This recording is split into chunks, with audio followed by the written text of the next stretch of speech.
The 684th edition of the Four Corners podcast starts right now.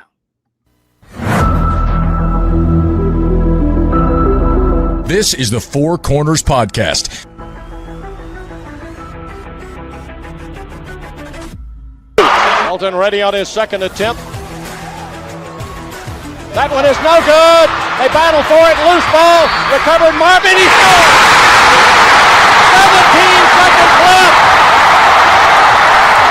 And he was fouled. Here we go.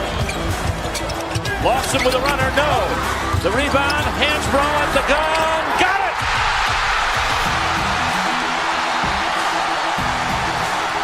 They were 4 for 24.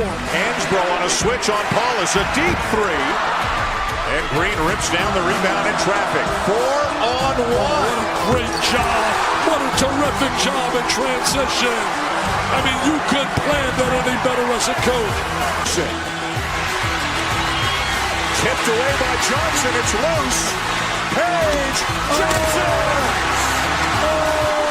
They're dancing in the aisles. They're high-fiving. They're celebrating. They're going bananas on Franklin Street.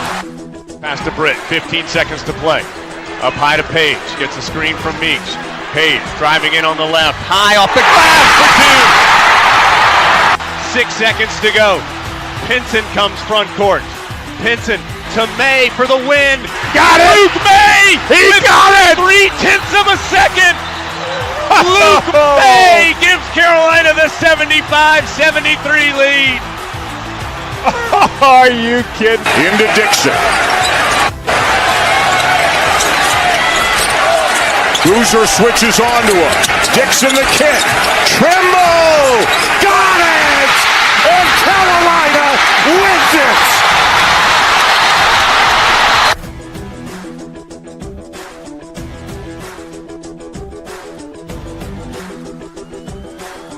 Here are your hosts, Josh Marlowe and Anthony Pagnotta.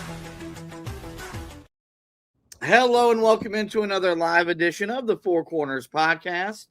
We are powered by Carolina Electrical Services. Josh and Anthony here with you guys on a Saturday night, a disappointing Saturday night for Carolina basketball and for Carolina basketball fans as the Heels make the short trip down to Durham, North Carolina, and they lose to their arch rivals 76-61 to conclude the regular season. And with that, they don't get the sweep of Duke that we were hoping for. Instead, they have to settle for a split. But nonetheless, we knew that going into Durham, going into Cameron was going to be an uphill battle. After it was made official yesterday afternoon that Caleb Wilson was not going to play after he broke his right thumb in a non-contact drill during Thursday's practice.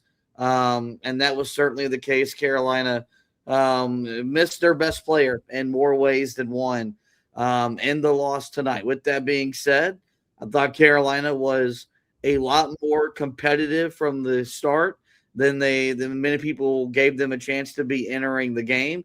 They actually trailed by less at the half in this game than they did in the game back at Chapel Hill, a game that they would come back and win. And it was a 1-point game in the early stages in the second half before Duke went on, a 24-2 run. I think it was extended as far as 30-6 to really put the game away and cruise to the victory. And they scored a lot of their points with their points off of turnovers. Duke was plus 20 in that category. They had 24 points off of Carolina's turnovers. The 24 points were the most scored by a Carolina opponent so far this season. The Heels were, manhandled on the glass 42-29, including giving up 18 offensive rebounds that allowed Duke to score 14 second chance points, take 16 more shots from the field than Carolina did, and it did result in them getting 11 more total free throws than Carolina did. The bright spot for the Heels was that Derek Dixon had the type of game he was going to have to give Carolina a chance. He was one of 4 players to score in double figures. He set a new career high with 17 points and with 5 made three-pointers in the loss tonight. But this game really comes down to two things, and they were the last two things we talked about when we previewed the game late last night, and we had the keep it simple, stupid formula for Carolina to go into the game and first off be competitive and then give themselves a chance to win. We told you that Carolina had to rebound, and we told you they could not afford to turn the ball over and give Duke a lot of easy points, and they did neither one of those things for large stretches in the game, and that's a big reason why the Heels fell short tonight in Cameron Indoor Stadium. Yeah, I mean, it's disappointing because you really were hoping that Carolina would be able to do what they've done for most of the season, which was hang on to the basketball. And that was something that, was crucial, was that we talked about in the recipe going into the game was, hey, if you just hold on to the basketball, you're going to give yourself a chance to win this game. And it really feels like that's the biggest one because 24 points off of turnovers, I mean, that's the difference in the game. I mean, even if you limit them to 9 points off of turnovers, it's a tied game. And so that's what is just so frustrating for Carolina is they've done such a great job for most of the year of hanging on to the basketball. But in this game, the most crucial game that they've played so far this season to this point, they end up turning it over 14 times. And it was just, no matter who it was out there on the floor, it felt like there were a lot of turnovers that were happening, especially, with Kai and Evans in the game. I mean, Derek Dixon, no turnovers in this game. Wasn't all Kai and Evans' fault, but it seemed like for some reason when he was in the game, Carolina just turned the ball over at an incredibly high rate. But Luka Bogovac, and we said, got to be able to build off of the game that he had the other night against Clemson. Didn't see that at all. Was right back to what we've said, you got to avoid. You got to avoid these types of performances where you are only scoring 6 points and you're turning the ball over 4 times. That just can't happen for Carolina the rest of the season. You've got to be more consistent than that for Carolina if they're going to have any chance to make a little bit of a run here in the ACC tournament coming up or in the NCAA tournament coming up. Jonathan Powell, a dude that we have pounded the table for to start for the Tar Heels, doesn't score in tonight's game, goes 0 of 4 from the field, turns the ball over 2 times himself, and his 2 turnovers early in the game felt pretty important for Carolina as well because they were both live ball turnovers. And so, that's what's ultimately the most frustrating about this is that every turnover it felt like was a live ball turnover leading to points on the other end of the floor. I mean, if you average it out, and I don't think this was the case, but they had 12 live ball turnovers. Only 2 of them were were balls that either ended up out of bounds or result in a stoppage to play. The other 12 were all live ball turnovers. That averages out to 2 points per live ball turnover. And so that means that that basically every time down the floor, Duke was converting those turnovers into points. That just simply can't happen. And then rebounding wise, this was, one of those games where you needed your big guys to be able to rebound. They did their part. They had 9 rebounds each between the 2 big guys. You needed everybody else to be able to rebound as well, and that's where you got let down. Nobody else on the team had more than 2 rebounds in this one, and so that's ultimately disappointing at the end of the day because we said in the preview that, hey, man, it can't just be your 2 big guys that are leading you. It's got to be a team effort, and that wasn't what you got in tonight's game, and it's the reason why you sit here disappointed with a 76-61 loss on your hands. Yeah, there were, I think, 4 possessions in the game that Duke got at least 3 offensive rebounds in one possession. And they were possessions in the second half where Carolina couldn't box out on free throws and gave up second chance opportunities. And look, it happened in the first game. You were minus 12 on the boards, and you found a way to win because you had an equalizer in Caleb Wilson. You didn't have him on the floor tonight to equalize any area where you might have been deficient in somewhere on the court. And I think that really showed up in a real big way for Carolina. And it's disappointing because we know how important rebounding is. We know how much Carolina's values rebounding. It's like a Roy Williams echo when you hear Hubert Davis talk about the importance of getting to the glass. But from the beginning of the year to where we are now, and we're talking about almost 6 months of basketball. This is not a typical Carolina rebounding team. Look, they're top 5 in the ACC in rebounding, but when you've got the size that you have on your roster, and you play the lines that you've played at times where you've got 3 dudes 6'10" or taller, you should be a much more imposing team on the glass, and that just has not been the case for Carolina for the majority of the season, and that comes down to effort. And when you go back and you watch some of those possessions that I'm talking about, it was nothing more than just the fact that Duke wanted the ball more than Carolina did. And they were willing to do whatever it took, fight, scratch, claw, dive on the floor, do whatever it took to get possession of the ball. And I think that's what's the most frustrating part about this loss, was that you knew without Wilson, for you to have a chance to win, you were going to have to out effort them. You were going to have to be the team that played the hardest, the longest. And that was not the case. I thought Carolina did play hard. I thought there was effort there the first 25, 27 minutes of the game. And part of this is what Duke just does to teams. It was like it just evaporated. And they can never get it. They can never get it back. After Duke, because their 24-2 run was an initial 11-0 run. And Carolina was not able to bounce back after that. The run gets extended. Carolina had a 10-minute stretch in the second half. They scored 4 points. I mean, you can't do that on the road in this conference. It doesn't matter who you're playing against, whether it's the best team in the country like Duke or a middle-of-the-road team that you might see next week in the ACC tournament. Like, you had 2 different scoring droughts of 5 minutes or longer. That cannot happen. That's been a theme, though, all year long, where this offense does get lulled. And to me, it feels like it's whenever they quit putting the ball inside.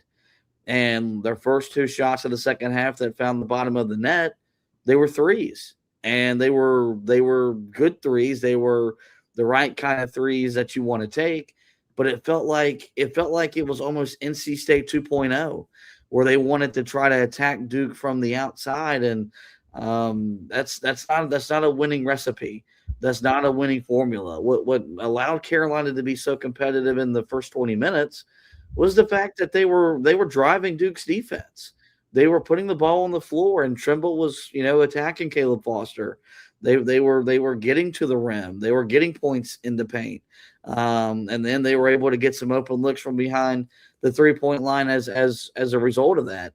Once it became apparent to Duke that they wanted to play from the perimeter, what did Duke do? They upped their ball pressure. They extended their defense. And Carolina's running their offense 30, 35 feet away from the basket and trying to get something done with 7-8 seconds on the shot clock. It's not going to happen against them, man. Like they're too good. First off, they're too long. Like, I mean, their length tonight was very evident. I mean, they were involved in passing lanes all night long. They contest everything. They rotate in a way that Carolina should show them their defensive rotations and show them that's how you should rotate. Because I understood the premise of double teaming Cameron Boozer, because you were able to force some turnovers doing so in the first matchup. But that was a month ago. He's improved in that area of his game. He controlled his game with his passing, and Carolina never rotated whenever he made the passes out of the double team. So, there's a lot that needs to be cleaned up. I do think there were some things that you can build off going forward, and we'll talk about those as we make our way through tonight's show. Let's take a look at the box score here. Pull it up for you guys watching back at home. And it's a weird box score because Carolina actually outshoots Duke percentage wise. Carolina shoots 45% from the field. They were 24 of 53. They did make 6 of their final 7 shots. Duke, on the other hand, shoots just 42%. They were 29 of 69. The Heels got the 3-point production we were talking about. They actually, percentage-wise, outshoot Duke from behind the 3-point line. Carolina, 9 of 24 from deep for 38%. Duke goes 10 of 32 for 31%. Free throw shooting, we knew that after what happened in the first game, Carolina would not get the benefit of the whistle on the road. That was certainly the case. The Heels go 4 of 4 from the foul line. On the other hand, Duke goes 8 of 15. Here's the turnovers. The big difference is the fact that Duke was plus 20 in points off turnovers. They scored 24 points off of 14 Carolina turnovers. The Heels forced just 8 turnovers, and as a result, only scored 4 points off of them. The rebounding numbers, 42-29 in favor of Duke. We're even on the defensive glass, 24 defensive rebounds apiece, but 18-5 offensive rebounds. You look at the fact that Duke missed 40 shots in this game, and they grabbed 18 offensive rebounds. They grabbed nearly half of their misses. That can't happen. Second chance points in favor of Duke, plus 10. Bench points in favor of Duke, plus 2, 9-7. Points in the paint in favor of Duke, plus 8, 36-28. Fast break points go Carolina's way, 13-5. Both teams had 5 blocks. And we mentioned that Duke was active in the passing lanes. They had 11 steals in the game. So 11 of Carolina's 14 turnovers were via the steal. On the other hand, Carolina had just 4 steals in the ball game. The Heels had 14 assists on 24 made baskets. The Duke had 15 assists on their 29 made baskets. And Carolina led for a minute and 57 seconds. There were 4 lead changes in the ball game. That means that across 80 minutes of play, Carolina led for less than 2 minutes in the first 2 games of the rivalry. That's pretty hard to fathom when you do look at the results and you do see that they split the season series. And there's a very good chance these 2 teams could tangle again in the ACC tournament. Duke, the 1 seed, Carolina, the 4 seed. They could meet in the semifinal Friday in Charlotte next week at Spectrum Center. Did want to get to the stat or to the quotes of the game. Pulled 2 of them, and I'm just going to read them from Hubert Davis and from Seth Trimble. We'll start with the head coach of the Tar Heels first.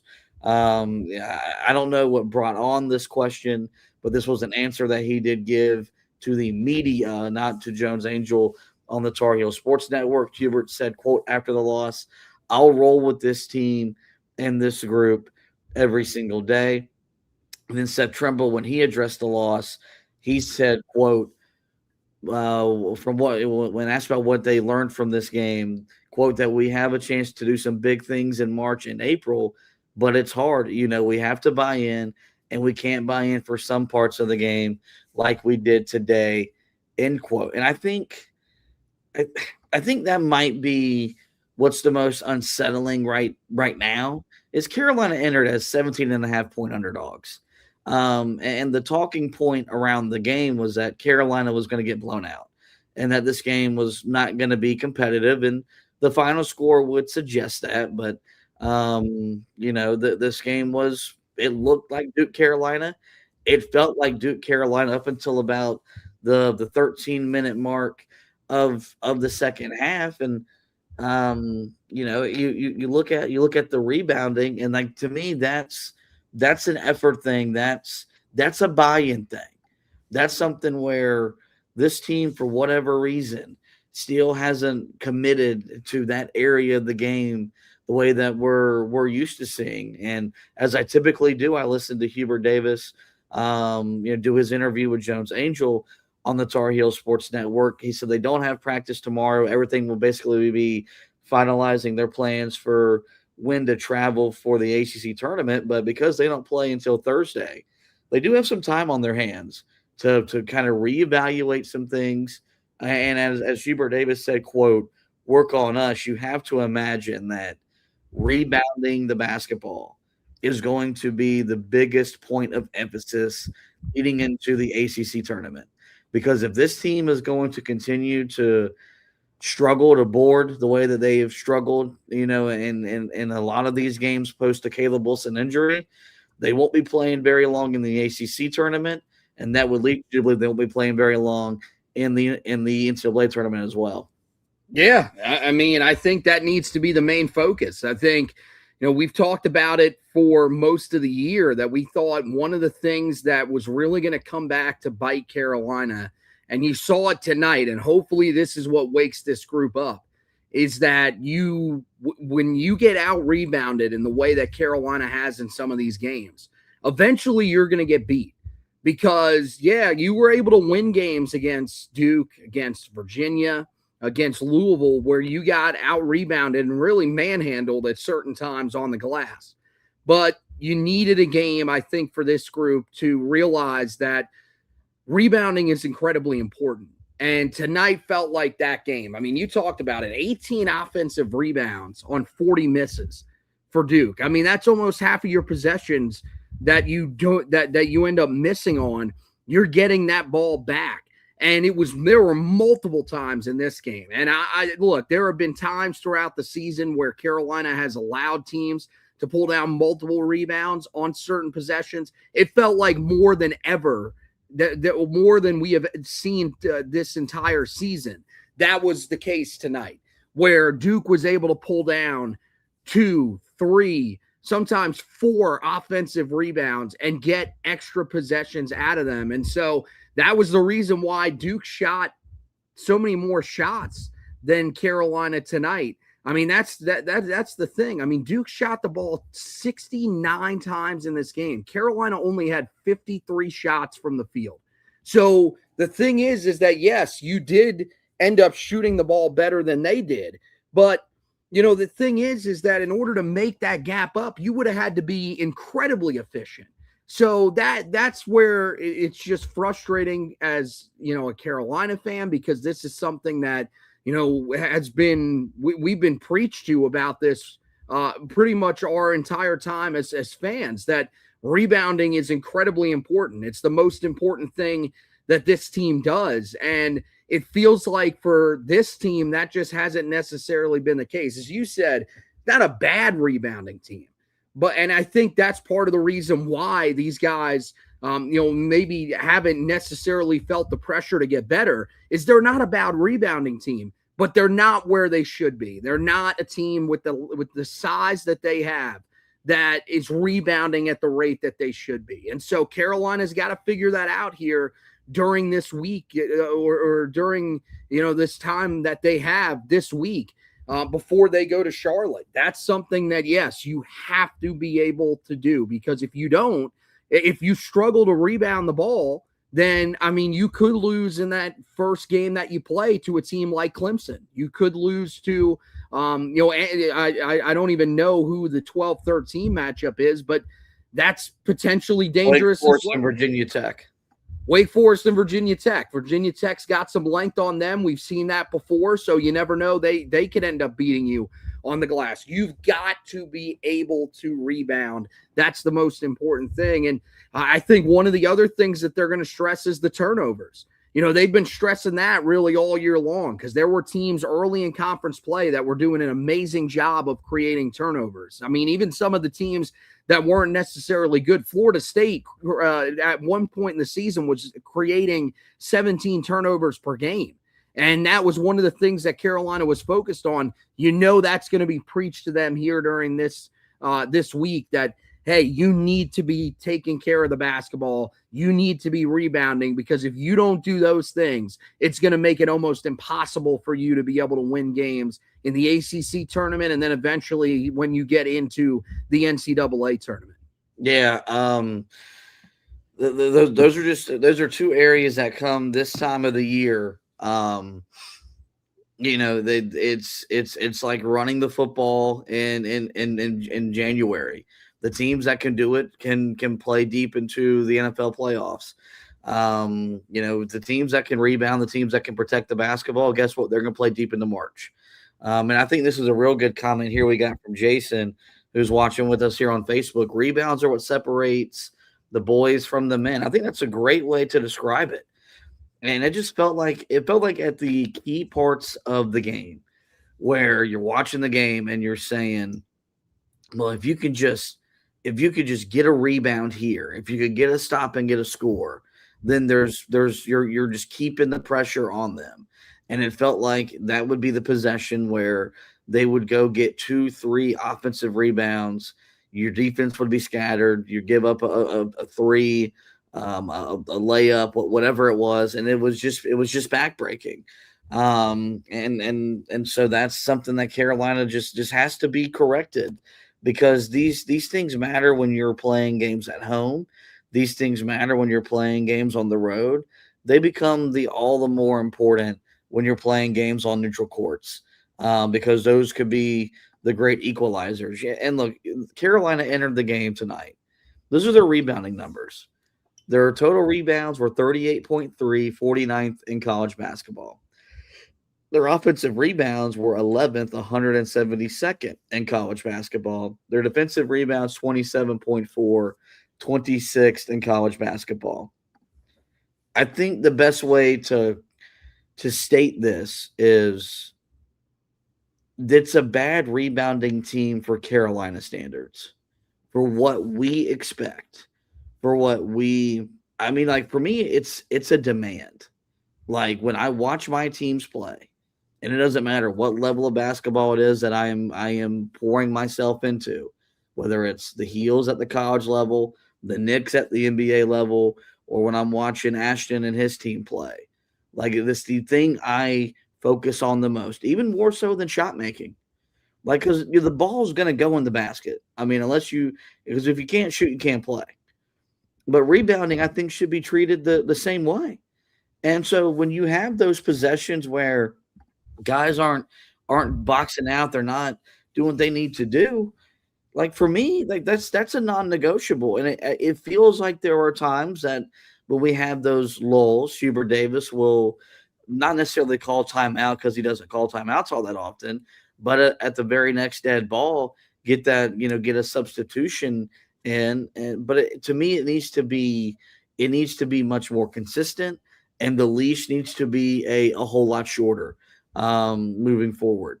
Because you remember, like the other night against Clemson, it was the very first substitution he made was he took Henry out because he didn't want to rebound the ball. But there were times tonight where Henry was not rebounding the ball and he's leaving him in there. So, I think, yes, you can demand more from the players because they're the ones that have to go out there and execute it. But I do think that the coaching staff needs to cultivate a greater sense of urgency and practice as well to really get more out of this group in that certain area of the game. The stat of the game was easy. It was points off turnovers. Duke plus 20 in that category. They scored 24 points off of Carolina's turnovers, a season high. The Heels forced 8 turnovers, nowhere near enough. Scored 4 points off of them. And this is where the Lucas stuff just really, like he was bad tonight. And if Jonathan Powell would have been better, I don't know how much Luka Bokovac would have played, but our guy did not have it. But he had 4 points, or he had 6 points in the game. He had 4 turnovers. Like he had nearly just as many turnovers as he had points, and every single time, it's because he's putting the ball on the floor and he's driving to nowhere. He has no idea where he's going. He's out of control. He's not strong with the ball. And so he gets ripped. He tries to make a pass that he cannot make because he's telegraphing it on and on. If he's back next year, and I think he's going to be a real interesting player to see what he does this offseason. Like an adjustment that Carolina has to make for him is he needs to be a guy that does not put the ball on the floor. Like he just needs to run around ball screens and be a catch and shoot guy. And if he does put the ball on the floor, it's a one dribble and he's shooting, or he's taking 2 dribbles, getting to his mid range and pulling up. Like I don't know how many times Hubert Davis and this coaching staff can watch him dribble into nowhere, and create turnovers that lead to points going the other way before they maybe just tell him, hey, quit putting the ball on the floor. But it wasn't just him. He led the team in turnovers. But this is how many Tar Heels committed a turnover: Bogovac, Stevenson, Powell, Kyan Evans, Vassar, Trimble, and Zayden High. So you had 7 of the 9 guys that checked into the ball game tonight commit a turnover. That can't happen. That can't happen. Whether it's 1 turnover, whether it's 2 turnovers, you can't have that many giveaways. And you're right. It felt like every time Carolina gave the ball away, it led to a bucket going the other way. And there's not a gym in America that feeds more off of those miscues than the Cameron Indoor Stadium. Like that's when that place gets to Allen Fieldhouse type of levels. When you commit turnovers and they can just get out in transition. And when Dame Sarr had like his equivalent of the Seth Trimble dunk from the other night, where he was clear to take off, that was about as loud as the building got all night long. And part of this is you have to credit the opponent. Duke's length and their physicality was on display as you knew it was going to be. But some of this too was just on Carolina and their decision making. Some of it was just, can you be strong with the ball, or are you going to be a patsy with it whenever someone is trying to take the ball away from you? Jonathan Powell literally dribbled the ball right into Dame Sarr's hands, and Duke goes down the other way and gets a bucket out of it. Like that's just another inexplicable turnover that you just cannot have. With Ian, this is the thing. Everything that we're saying applies to even if you have Caleb Wilson on the floor tonight. But the second that you don't have him, all that stuff gets magnified. And that was the thing that they were not able to do. They were not able to do the little things at an even higher level than they've been able to do all year long when they've had their best player, who they officially lost for the remainder of the season. And per ESPN, this is just another double whammy. Per ESPN, he was cleared to do 5-on-5 on Thursday. Translation, he was going to play tonight. Even though I didn't think he was going to as of Thursday. I think you were probably in the same camp as well. He had finally been cleared to do 5-on-5. And that means that he would have been on the court. Does Carolina win tonight if he's on the court? I don't know. If you're minus 13, if you're on the board, you're minus 20 points off of turnovers. It's hard to think that, but that's something that they've got to realize now, that with him not coming back, their margin for error is it's not as small as some teams that are in the tournament, but it's not as, their margin for error isn't as high as a team that's 24-7 and 12-6 in league play might suggest. Yeah, I mean, the thing is that this was a huge game that you played in. The games only get bigger from here. And so you've got to be able to do the little things that we've been talking about all year. Free throw shooting. That's going to be important. This game, only 4 shots at the foul line. You make all 4 of them. So they did what they had to do in that area, but that's going to be crucial too, on top of the turnover issues for Carolina. I mean, yeah, it's stunning how many turnovers and how many different guys committed a turnover. And it felt like every one of them was a live ball turnover. Even the ones where Carolina ends up where the ball does end up creating a stoppage in play, it still felt like Duke was able to score off of those turnovers. And you're right. That's when that building really gets to its peak level, is when you are stumbling into those turnovers. And for Carolina, yeah, you could say that part of it was Duke's length was bothering Carolina. There's no doubt about that. They're an incredible defensive team. I mean, there's a reason why they are one of the best defensive teams in the entire country. Some people believe they might even be the best when you combine it with what they do offensively. But the thing is that there were way too many times that, with Luka, dribbling to a spot and absolutely having no plan. Let's just leave my feet and then turn the ball over. That just doesn't make sense to me how he has gotten away with that for all these years being at the level that he's been at. Was this a problem when he was in the Adriatic League, or is this just something that has cropped up here for Carolina?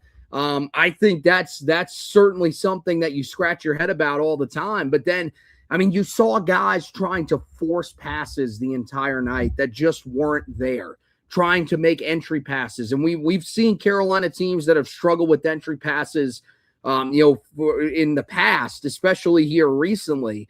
But, tonight it just felt like you turned back into one of those teams where you couldn't get an entry pass inside. Anytime Carolina would try to get the ball to the post, it was always turned over.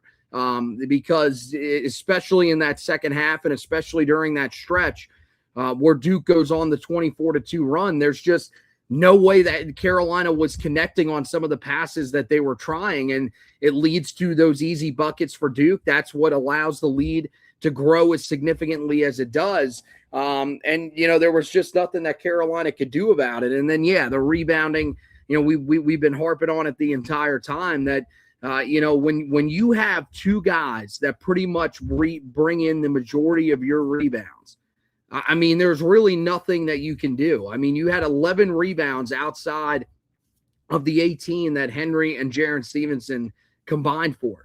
Again, the only there were 2 rebounds from Zayden High. So that you asked why Henry Vassar was on the floor most of the time when he wasn't rebounding.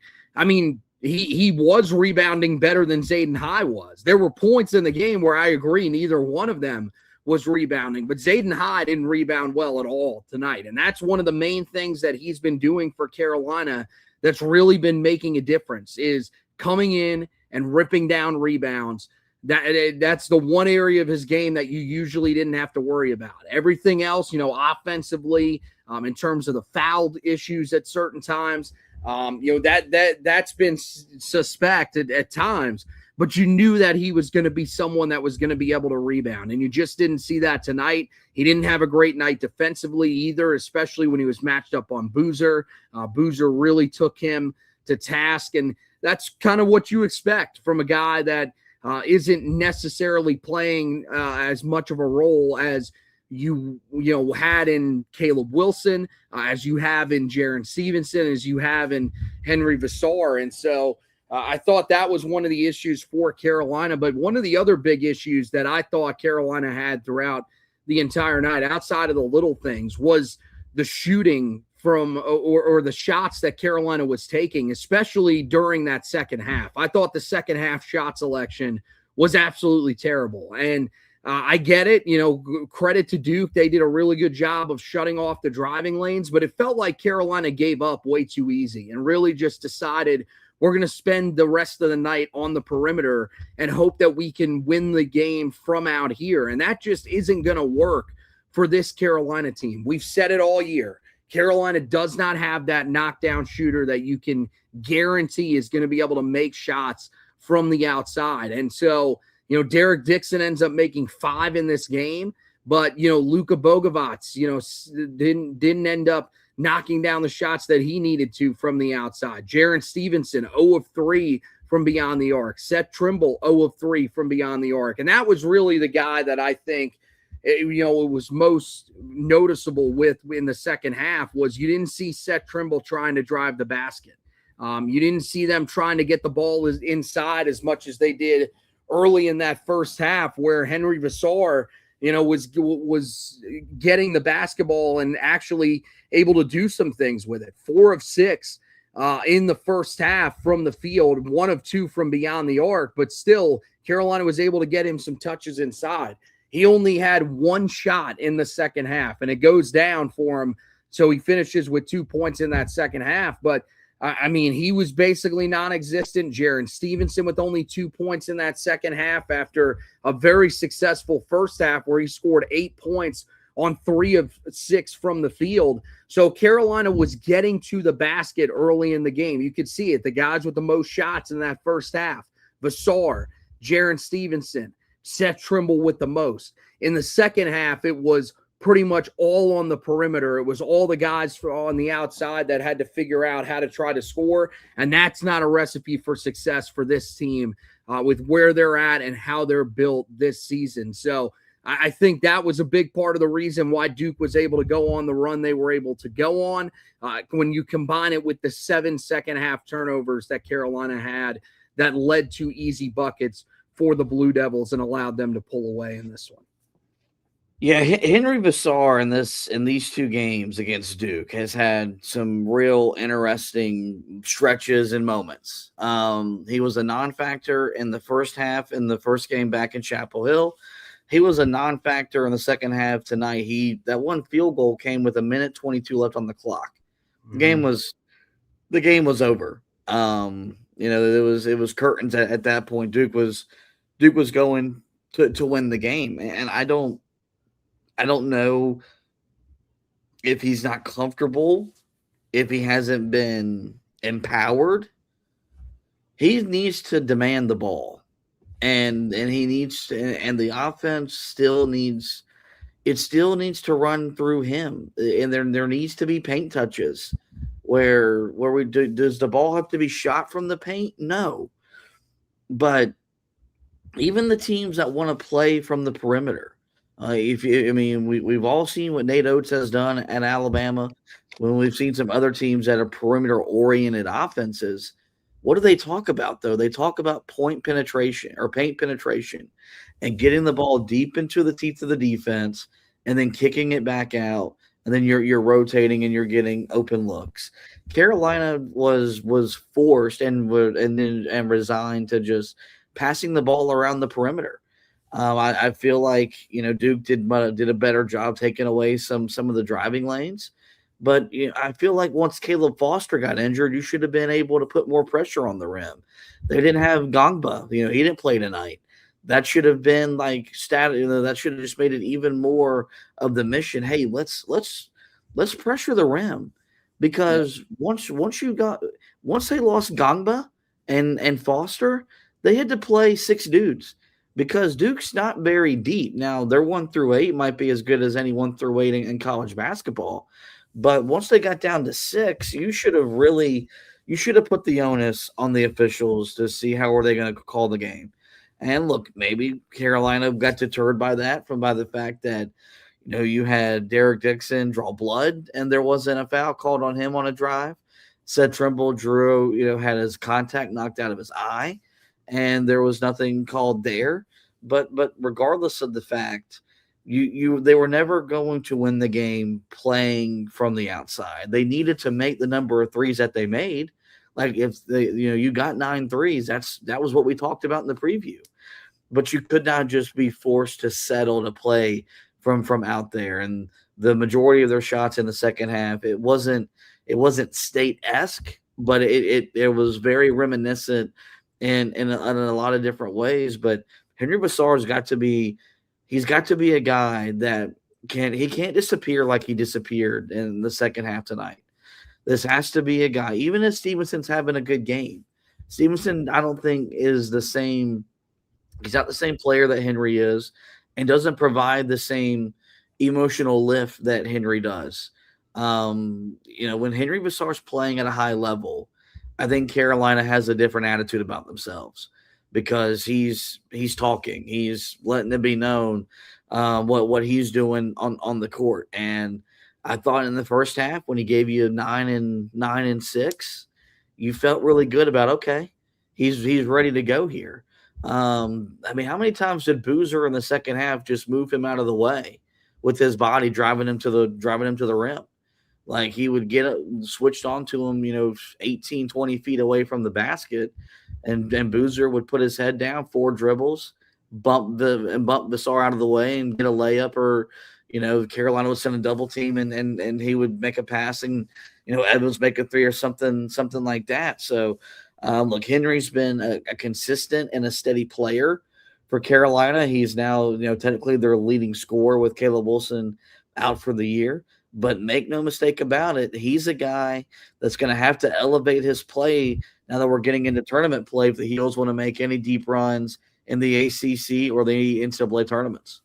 Yeah, I mean, it's on him to step up and be able to handle the physicality too. That's one of the things that I think when you look at him, you wonder, is he going to be able to handle that when he gets into the NCAA tournament? Because you're going to face some physical guys, man. The ACC, I mean, the type of players that you're going to be facing. I mean, you saw the physicality from a guy like RJ Godfrey. Well, you're going to have to be ready for that again in the ACC tournament. But, especially when you get to the NCAA tournament, because you're going to be facing teams that you're not familiar with.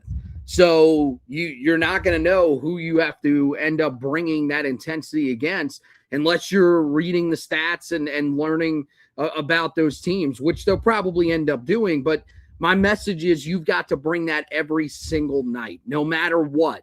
You've got to be one of the most intense players on the floor. And as you said, it's really just about stepping up as a leader for these guys. I mean, you look at this group, they're still lacking the leadership that they lost in Caleb Wilson. It doesn't seem like anybody else has stepped up in that area. You've got Seth Trimble, who's your leader, but it seems like they need somebody else to step up there. And Henry is the guy that, I mean, look, man, there's a chance this is the last time that you're playing in a Tar Heel uniform. When you put on that uniform in the NCAA tournament, there are not many games left more than likely in your Tar Heel career because you're going to be a guy that's going to be going to the NBA.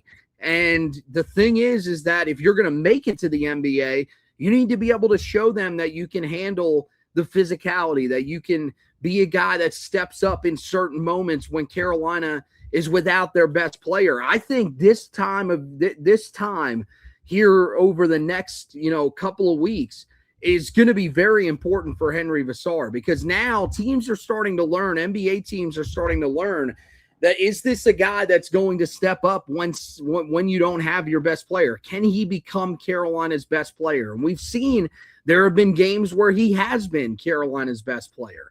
I mean, you look back at, a couple of the games. I mean, during this stretch, scores 26 points, ties his career high at one point for Carolina and really does a good job of controlling that game.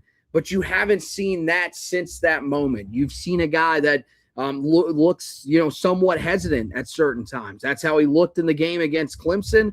That's how he looked again tonight, especially in that second half. And so, yeah, you're right. He's got to be able to dominate the ball a little bit more in that second half. He needs to demand it and say, look, guys, we've got to be able to get this ball inside. And that's really just a mindset thing from Carolina. I don't think that the coaching staff is telling them, hey, let's take every shot that we can from the perimeter. I don't think that's at all what's happening, especially when it was a 41-40 game. But I thought you said something when we were talking during the game that really made sense after the fact. I mean, the worst thing that Carolina did was come out and hit 2 threes. Because the minute that they did that, it was as if their mindset shifted to, well, this is exactly what we've got to be, especially Luka Bogovac. His mindset shifted to, this is exactly what we need to be doing. We need to be throwing up shots from the outside. And he takes a couple of bad shots. And from that moment forward, that's when Duke goes on their run. And so I think that's, that's the frustrating part is that, the mindset of these guys out there on the floor just shifted so quickly. It went from that first half where you're attacking the basket, you're getting some easy finishes at the front of the rim because Duke is allowing you to do that. And in the second half, I can't remember an easy finish for Carolina that didn't come off of a turnover. That it was just a complete 180 from Carolina, where it was, let's not try to get the ball inside. Let's not try to get the big to big passing going the way that it was early in the game. Instead, we're going to settle for a bunch of shots on the perimeter. So, yeah, Henry's got to be more demanding of the ball. Same thing with Jaron Stevenson. I get that Jaron Stevenson isn't the same player as Caleb Wilson. But at the same time, I mean, you look at what he was able to do tonight, and you look at the player that he's turned into during this stretch where Caleb Wilson has been out. I mean, there's a reason why this guy scored 17 points in a game for Carolina at the start of, the Caleb Wilson injury stretch that you've gone through here. There's a reason why he has completely adapted his game and now has become a guy that can play on the interior. Reward him for putting in that work and doing that. I mean, you look inside the arc for him in this game, he was 4 of 6 for Carolina. So he was incredibly efficient. Same thing with Henry Vassar inside the 2-point arc was really, or inside the 3-point arc was really succeeding from 2. But the thing is that when you're not demanding that ball on the interior, Carolina, we've seen this even when Caleb Wilson has been on the floor at times this year. It was an issue that we talked about early in the season, late in games, that Carolina just would not go to Caleb Wilson down the stretch of games. They would stop putting the ball inside and would settle for perimeter shots. It needs to be communicated, whether it's the coaching staff, whether it's the players, or a combination of both, that you need to be still looking to put the ball inside, because that is our best offense. That is when this team is at its best. And hopefully they realize that going into next week and then eventually into the NCAA tournament. I do think the silver lining coming out of tonight is I do think it's fair to say that Dixon has broken out of his shooting slump. He led Carolina tonight in scoring with 17 points, was 5 of 9 from the field, 5 of 8 from 3, was 2 of 2 from the line, 1 rebound, 3 assists, no turnovers, played 32 minutes. And look, he had a solid game against Clemson on Tuesday, hit that big 3 late that helped Carolina, pull away from the win. Would need to double check this and confirm it. But, I sent out my post game tweet like I always do. If you want to see it, just follow me on Twitter at HTB_Josh. And I got a reply from my guy, Sam Hickman. And he had these stats that were broken down. With Dixon on the floor in the 31 minutes and 40 seconds that he played, the score was Duke 56, UNC 55. With Kyan Evans on the floor, the score was Duke 20, Carolina 6, and the other 8 minutes and 20 seconds. It feels like this is kind of turned back into the favor where Dixon needs to be on the court more often than not. And look, I know after the Virginia Tech game, I wasn't worried about who was going to be the starting point guard, but it maybe felt like, those minutes were about to maybe be a little bit more carved up a little bit because Sheber Davis opted to close that game with Kyan Evans over Derek Dixon. But he's responded, and he's played really well, and Carolina is going to need his perimeter shooting. They're going to need it next week in Charlotte, and they're going to need it wherever they get sent for the NCAA tournament. And they need his playmaking. The assist number, not big, but he had 3 assists against no turnovers. That's a step in the right direction for Carolina, but for Carolina in their backcourt play, with just how inconsistent that it has been. Trimble didn't have the night that he probably would have loved to have. He just had, the 11 points, was 5 of 10 from the field tonight. But if Derek Dixon can kind of get back to where he was when he first got put into the starting lineup, averaging double-figure scoring, shooting, in the high 30s, low 40% from behind the three-point line, then I think the outlook for what Carolina can accomplish the rest of the way does change, because his lack of production has been the biggest question mark. Even with the Caleb Wilson injury, is what is Carolina going to get from its point guard spot? So I don't know what it is about him, but it feels like the bigger the stage, the better he plays, because he showed up in a road win at Kentucky. He hit the big 3 to start the Carolina's final run in the win over Duke and Chapel Hill. And then tonight he goes into the loudest environment he's played in so far in his young college career and has his best game of the season. So there's no moral victories in this thing, but that could be a silver lining that could maybe lead you to believe that Carolina can still do some big-time things for the season ultimately comes to a close.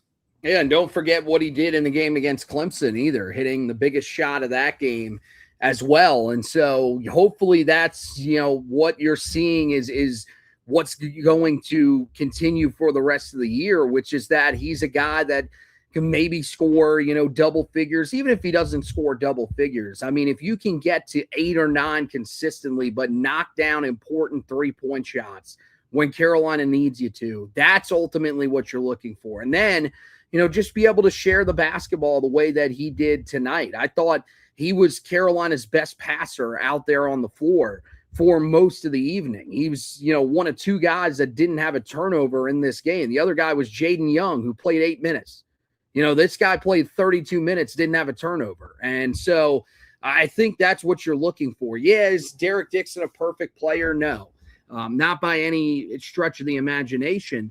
But he's a guy that I think we've seen this before, where this time of year can bring out the best in some of these young point guards. And maybe this is the next guy that's going to be able to do that. Does that mean that he's going to score 17 in every game that he's playing down the stretch? No. But if you can become a guy that Carolina can rely on at that point guard spot and that can hit big shots for Carolina when they need to, then I think they've got a chance to make it to the second weekend of the NCAA tournament. And I think that's really all we're asking at this point, right? Is just get to that second weekend of the NCAA tournament, and we're feeling great about this season. That would be amazing for Carolina to get there without Caleb Wilson, and especially if they continue to struggle rebounding wise and continue to struggle at the foul line. It would be a miracle if they were able to get there. And I think this guy is the key to that. Now, the question is, you said that this was the one area that we were questioning. Now the area that you're questioning is the 2-guard spot. Can Luka Bogovac figure it out? Can Jonathan Powell, get back to what he was doing, just a few games ago in that Virginia Tech game? Is that more of who Jonathan Powell is, or is the guy that we saw tonight more of who Jonathan Powell is? And, for Luka, I think it's just about consistency, because we know that who he is more of the guy that we saw tonight. We've seen that throughout the year. And so, unfortunately, you're going to need him to just get incredibly hot and turn into a guy that he hasn't been all season, which is a consistent scorer, a guy that can give you somewhere between, 12, 14 points, somewhere in that range consistently for Carolina here in the biggest games that they're playing, and just find a way to, be able to knock down shots from the perimeter. I agree with you. I'd like for him to become a guy that just kind of catches and shoots it. But, I don't think that's ultimately what's going to end up happening. So he's just got to be smarter with the basketball when he has it in his hands. But, yeah, Derek Dixon gives you some hope that Carolina can make a little bit of a run in the NCAA tournament. And that's the reason why I think their ceiling is even as high as a Sweet 16 appearance this year, because without him playing the way that he's played in these last couple of games, I think we would be feeling even more down on this team as we head into the ACC and NCAA tournaments. Yeah, I'll be really interested, and I don't know Hubert's media schedule for next week. I imagine his radio show will go as scheduled on Monday. I don't know if he'll hold a pre-ACC tournament presser or not.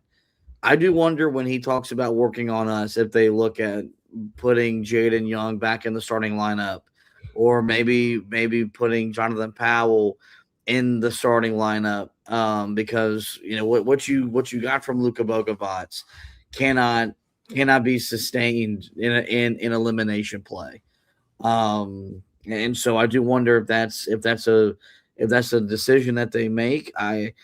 I loved Jaden Young's presence in the lineup as someone that just brought good energy, competed defensively, would fight through ball screens, and then does have the ability to stretch the defense. Obviously, y'all guys know how I feel, how we feel as a podcast about Jonathan Powell. We'll close with this, and then we'll get out of this edition of the podcast, because you mentioned that you still feel like this team could reach the Sweet 16. The response on social media, Facebook, Twitter, in our group chat, not as overwhelmingly negative as maybe I was afraid it was going to be. Because usually when we lose to them, when we lose games to Duke, the emotions are running high, and we might get caught up in the moment saying things that we don't believe in. And look, from the Duke perspective, the people that believe in Duke will focus on the 24-2 run and talk about just how they were able to blow out a top 20 team at home. I think when you put context into it, as a top 20 team that was without their best player, then Duke was 17.5-point favorites. They were supposed to do to Carolina ultimately what they were able to do to Carolina. But before that run, this was a 47-44 game. It was a 41 to 40 game. Carolina was right there. They were more competitive tonight without Caleb Wilson than teams like Clemson and Louisville have been in Cameron Indoor Stadium in games prior to tonight's game so far this year. I say all that to say, despite the disappointing result and maybe combined with the margin of defeat, does it make you reevaluate what Carolina is capable of achieving in the ACC and the NCAA tournament? And notice that I'm saying what they're capable of, not what we're demanding, not what we are expecting, because there's going to be an asterisk beside the season when it's all said and done, because we don't have Caleb Wilson on the court at the most important time of the year. But they're still capable to do some pretty special things and still make this season a 100% success. But did tonight's loss maybe reevaluate what you think this team can do and an elimination play, which gets started for Carolina late next Thursday night in Charlotte? I would say no. I mean, I think this team still ends up getting to the semifinals of the ACC tournament. I think they'll probably get beat by Duke, because I think, again, it's just a really bad matchup for Carolina without their best player. I just see Duke as a team that right now looks like a machine. I mean, unfortunately, this is the time of the year. I was joking about it a couple of podcasts ago. This is the time of year where I've gotten to thinking that this Duke team might be the best team in the country. It might be the team that ends up winning the national championship. So tonight, I don't think you can necessarily panic based off of what you saw. You got beat by a team that is going to compete to cut down the nets. They're one of three teams that entering the tournament, I think, has a chance to cut down the nets at the end. And I'll have to see how the bracket ultimately shapes out, and that'll determine who I pick as my national champion. But I think they're one of the three teams. I think it's them, Arizona, and Florida. And so I think that, this is just one of those things that you were going to probably have to deal with anyways. If you were Carolina, if we're being realistic here. And so for them, it shouldn't alter anything about where their ceiling is, where their floor is. I do think what is scary is that the turnover issues, we know that can now be something that could cost you as well. If there is a team that can bait you into forcing turnovers the way that Duke was able to do in this game, then that's a new way that you could end up getting beat. That's a new way that we haven't really talked about nearly as much. We've talked about the rebounding. We've talked about the free throw shooting being what could be the Achilles heel for this team. Well, if you're going to turn the ball over at that rate against somebody, and you're going to allow them to score the way that Duke did off of those turnovers, well, then that's going to be another easy way to get beat. So that's the one thing that I think you probably look at tonight and add to the equation for Carolina as a reason why they could potentially exit in the round of 64 if that ends up happening. But, I think their ceiling is still where it's at. And I mean, look, this guy Wing Shun says, and appreciate you watching the stream and everything like that. Screw that. We have a team that we have the team to get to the Final Four, period, but it's up to them. Dude, if you really think this is a Final Four team without Caleb Wilson, I have no idea what to tell you, because this team was barely a Final Four team with Caleb Wilson. Like, I had gotten to that point after the game against Clemson where I said, if you get Caleb Wilson back, you can make it to the Final Four. But I wasn't thinking that this was a team that without him was going to come anywhere close to making the Final Four. And I don't think you can get in that mindset. Henry Vassar is not that dude, man. He is not that dude that's going to come in and take over, is going to score 22, 23 a game, and all of a sudden Carolina is going to be talked about as one of the best, as a team that's surging and making a push to potentially get to Indianapolis. I don't see that. Seth Trimble is not a guy that's turning into a guy that averages, 19 points a game and leading this team the way that Caleb Wilson was doing. I don't see that happening with this group. So I don't think they're getting to a Final Four. I think that would be, if that ended up happening, I mean, you might be giving Hubert Davis a lifetime contract extension. That would be unbelievable if he can get this team to the Final Four. And any of the haters at that point, they should be completely on the other side of the argument. But I do still think this is a team that can reach a Sweet 16. And I think at this point, you have to just be okay with that if you're a Carolina fan, that's probably the peak of this team. Maybe if enough things break right, they could find their way into an Elite Eight, but I can't even say that's their ceiling at this point.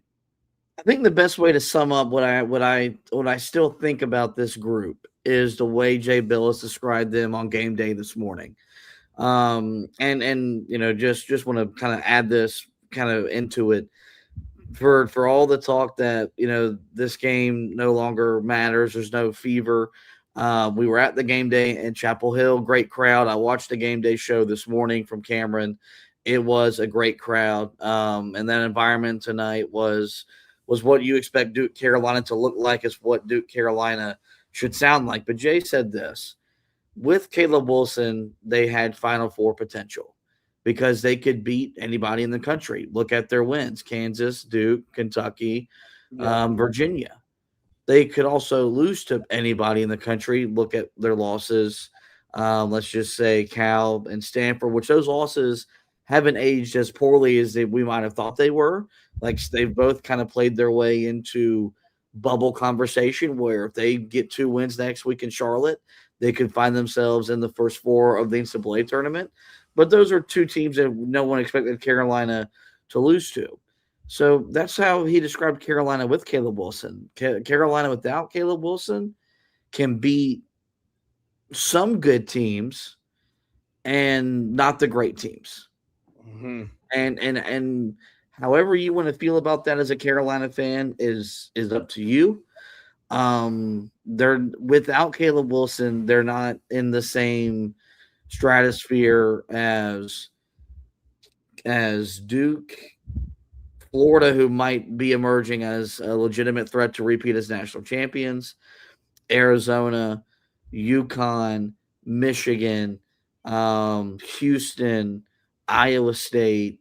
Like, those are like the elites of the college basketball. Like, I think those are, you said 3 teams. I think those are the 7 teams that I could really, if I were to write down their name as the national champion, I could make the argument for them. Carolina is not capable of beating those teams without Wilson. And that was evidence tonight. So what do you do in the meantime? Do you beat the teams that you should beat, like Clemson? If you get them on a neutral court, you should beat Clemson. If you get a 12 or 13 seed on a neutral court, you should win that game. And then we'll have to see what happens Selection Sunday. I'm very intrigued and interested to see how this team gets seeded. Without Caleb Wilson coming back for sure, I do wonder how Carolina gets seeded moving forward. The best way to make that not a big talking point, beat Clemson next week. Get another, high quad 1, quad 2 win, to where you're 6-2 without your best player. and now they really can't afford to drop you a seed line or two. And I think, if Carolina's a 5 or a 6, the expectation should be to win that first round matchup and then see who you get in the second round. And then maybe you can win a game that you're capable of winning without your best player. I think this team's ceiling is the Sweet 16. And there were times during the year I thought that was their ceiling with Caleb Wilson doing all of the historic things that he was doing as a freshman. So I think that one does speak to the level of trust I have in Hubert and this coaching staff. And it also just shows it just reinforces is the bummer that this injury really is, because I do think we were trending towards Carolina being more of a 5 or a 6 that's in the Elite Eight as opposed to maybe out by the first weekend of the tournament. And we'll just have to wait and see. It's like Seth Trimble said in the quote of the game. We have a chance to do some big things in March and April, but we have to buy in. If Carolina buys in and they commit to being the best version of themselves as a rebounding team, becoming more careful with the basketball, they can still win some tournament games here and then still really give us something to be really excited and proud about when the season probably does come to an end a lot sooner than we want it to be, because we want to go to the Final Four and we want to win a national championship. But that's what makes March is anything is possible, and this group has a chance to write their own story. And that story begins next week in Charlotte at the ACC tournament. That's going to wrap it up for this edition of the podcast, guys. In the meantime, we will direct you guys to the website, HeelToughBlog.com. We had you covered with the Duke preview, getting you ready for tonight's game. That recap article will be posted tomorrow morning. As always, we value for this game, especially, we value getting the podcast done so we can talk about the result with you guys. So that will be on the website tomorrow, as well as the recruiting news that broke on Friday. So it'll be a busy day tomorrow for the website for Carolina basketball. If anything on the football side of things happens, Anthony will have you covered as well. So that's HeelToughBlog.com for the latest and best coverage of Carolina basketball and Tar Heel football. As for the pod, you know where to find us. Every major podcasting platform, just search the Four Corners Podcast, where we will pop up. There, we encourage you guys to rate, review, and subscribe. That way you don't miss any audio editions of the show. If you're a video consumer, the best way to keep up with us, follow the Facebook page at Heel Tough Blog, subscribe to the YouTube channel at Heel Tough Blog, or follow us on Twitter at HTB_Josh for me, at HTB Anthony for him. The links are posted to both of our accounts. The second we go live, you'll be notified. You can jump in and be a part of the conversation. The programming schedule, we will be back tomorrow because we have another Smith Center update that we need to comb through. We got a lot of information from Inside Carolina. We've had 2 podcasts from the Carolina Insider that I'm going to go back and listen to. So we'll talk about the latest with that and that recruiting news. So that's why we want you to have those reminders, those notifications set. So whenever we go live, you can jump in and be a part of the conversation. But with that, folks, it is going to wrap up this edition of the show. I do want to thank Anthony once again for hosting with me.